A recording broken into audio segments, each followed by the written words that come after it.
Y a veces llevaba a algunos amigos en la bicicleta también, porque íbamos ahí. O sea, y me pasó que eso me generó una cultura ciclística que me llevó a que hasta hace pocos años hiciera ruta y tuviera algunos accidentes en la ruta a raíz con la bici. De la bicicleta, ¿no es cierto? Exacto. Es decir, a veces no creo que sea por mala intención ni nada, pero cuando vas por el borde de la ruta te pasan cerquita los coches. Sí, incluso uno supone, toma tu cafecito, Sí.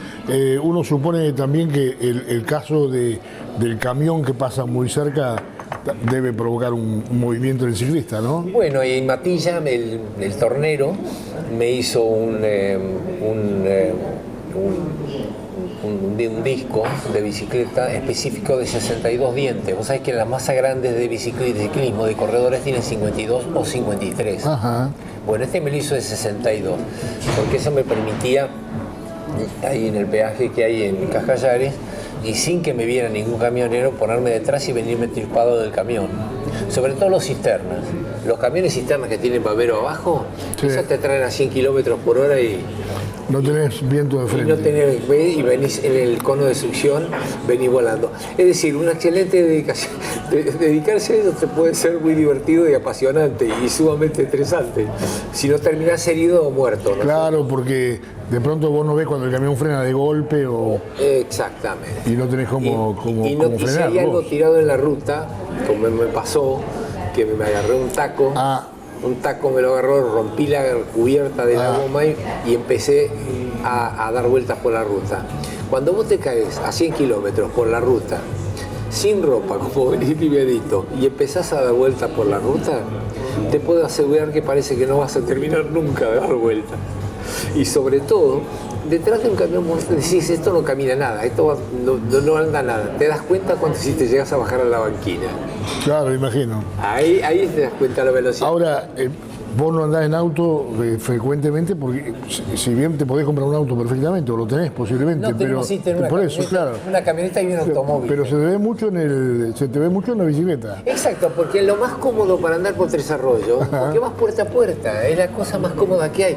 Yo, es decir, no entiendo por qué gente grande, jubilados como yo, no utilizan la bicicleta, porque te puedo asegurar que vas sentado, pedaleas, y no se ha inventado nada tan práctico como eso. Para Tres Arroyos, que es una cosa que están 20 cuadras por 20 cuadras, es una cosa fantástica, rapidísimo, y me reconozco un transgresor de las señales de tránsito. Sí, exactamente. Yo en ese sentido tengo muy mala educación ciclística. Pero bueno, por ahí veo que algunos se ponen una remera que dice un auto menos. Ah, sí. Es una persona que anda en bicicleta, a veces la gente, yo molestás a los automovilistas, pero yo me doy cuenta que esa parte tiene, si él entendiera que es un auto menos al que tiene que pasar o transponer, y se alivia muchísimo. Claro, y además el medio ambiente, la polución, todo eso, ¿no? Si bien aquí en estas ciudades mucho no se advierte eso, no pero se advierte, claro, exacto. Pues, son ciudades muy abiertas. Eso es exacto. Claro. Pero, y bueno, y el clima tampoco ayuda mucho, ¿no es cierto? Me acordaba a propósito de la llevada de caballos a otros lugares, Sí. de un amigo que tuvo un trato muy generoso conmigo hace muchos años, que era Alberto Beguerí, que jugaba al polo y llevaba caballos también, ¿no? Correcto. Alberto Beguerí, con él gané una copa, la más importante que gané en Mar del Plata, que la Copa Bustamante. Ese torneo lo organizaba Carlos de la Serna, que había sido jugador de los abiertos, y Alberto Beguerí junto con Mario Carricar jugaban en un equipo que hicimos con un sponsor que yo tengo, una persona que a mí me ayudó muchísimo, que es el casado con Ina Zuberburler, dueña de Acelain.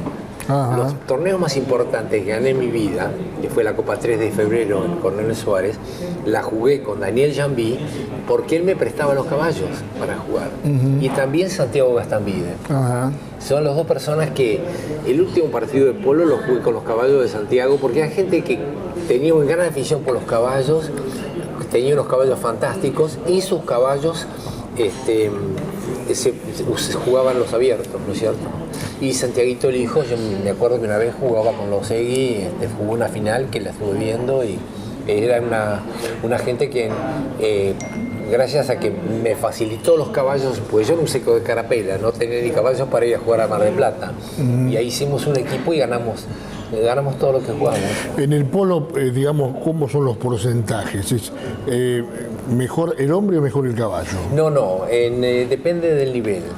Llega un momento que los hombres pueden hacer todo parejo en cómo se mueven, pero el que te lleva, te transporta y sobre todo el que frena en corta distancia, hay una diferencia sideral entre un caballo que frene en toda la furia en 5 metros y otro que lo haga en 15. Porque vos tenés que llegar, en polo tenés que por lo menos un caballo bueno te permite intervenir en el 80% de la jugada. Y si ese caballo no para, no da vuelta, lo rápido que frene y de vuelta es clave para que vos estés en todas las jugadas que tengas que estar.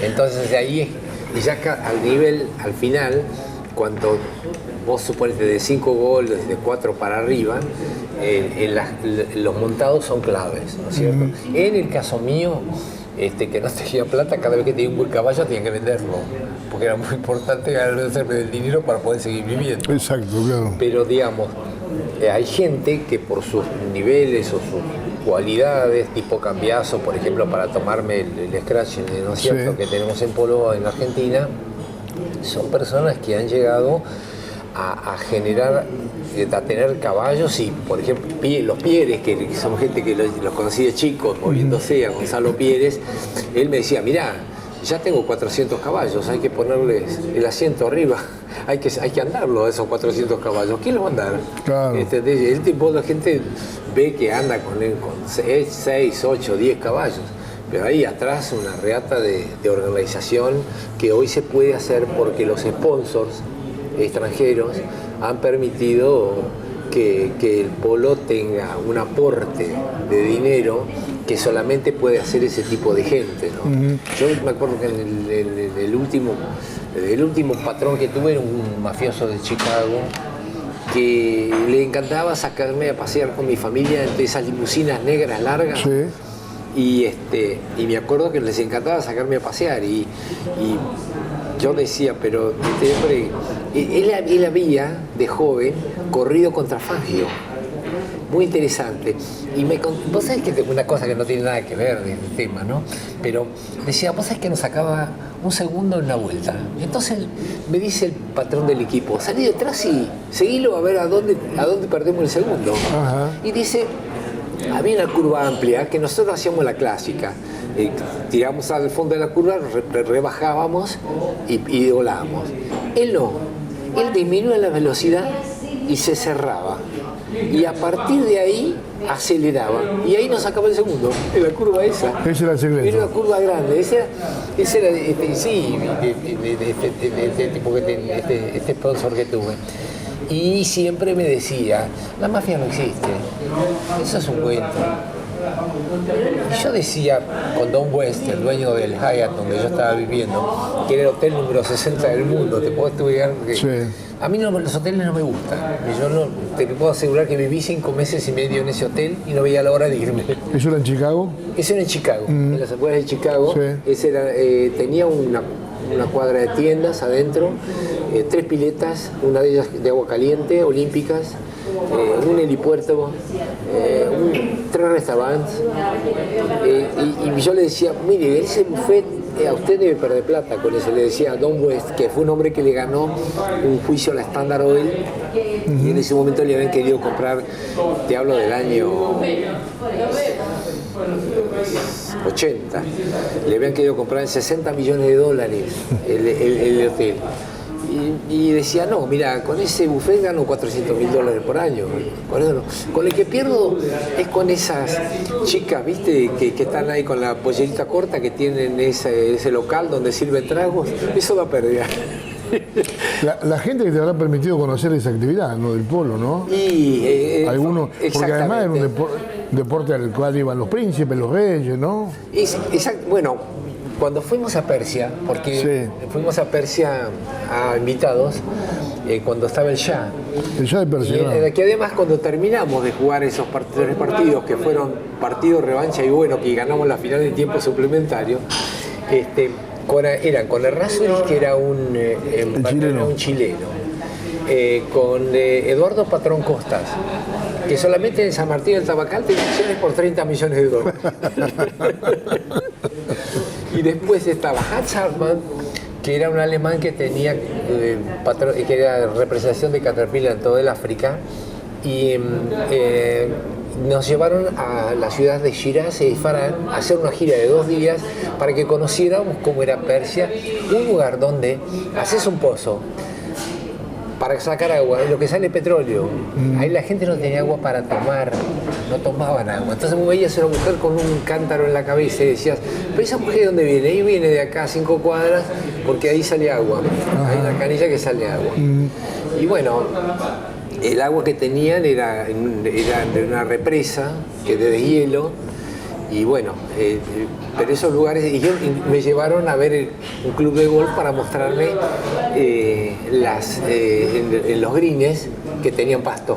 Si no, era todo piedra. Claro. Y la cancha también tenía piedra. Con lo cual era complicadísimo jugar al polo porque ahí la pelota picaba de otra manera. Sí, claro. Y jugábamos en padrillos kurdos. Unos padrillos que había ahí. Caballos de allá. Caballos de allá, que estaban acostumbrados a correr en las piedras. Ahí no, era piedra, con antiparras, porque las piedras que levantaban los caballos adelante te pegaban por todos lados. Y si te caía a flor de golpe también, y ¿no? si te caías, que Eduardo Patrón Costa dice, mira, acá no nos caigamos porque voy a caerse en el asfalto, decía Patrón, el Eduardo. Y se cayó y se peló todo un brazo. Pero te digo, en general, fue una experiencia muy interesante, la de Persia, y no volvimos nunca más. Porque no había turismo, no había como cuando vos te llevabas a Persépolis, que era donde el Shah recibía los tributos cuando Persia era un imperio. Es una cosa que fue una experiencia de 15 días muy interesante. Claro. Además, estuviste 5 años, me decías, entre Europa y Estados Unidos. 2 años, digamos, el primer año fuimos a Alemania, Irlanda y España. El segundo año fui a España nomás, porque me encontré con un amigo en un avión, que es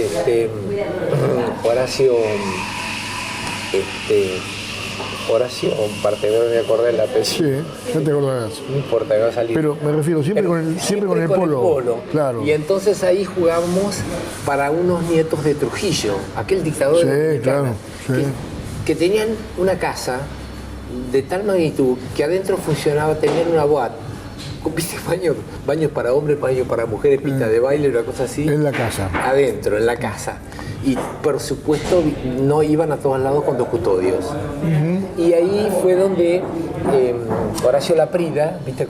Ahora me acordé, le presentó a Horacio las trillizas de oro. Ajá, sí. Entonces cuando íbamos a algún boliche y estaba atiborrado y no se podía entrar, llegabas con esas 3 y decía, ningún problema, si el espacio ponía una mesita y una botella de champán en el medio. Qué bueno, qué linda anécdota.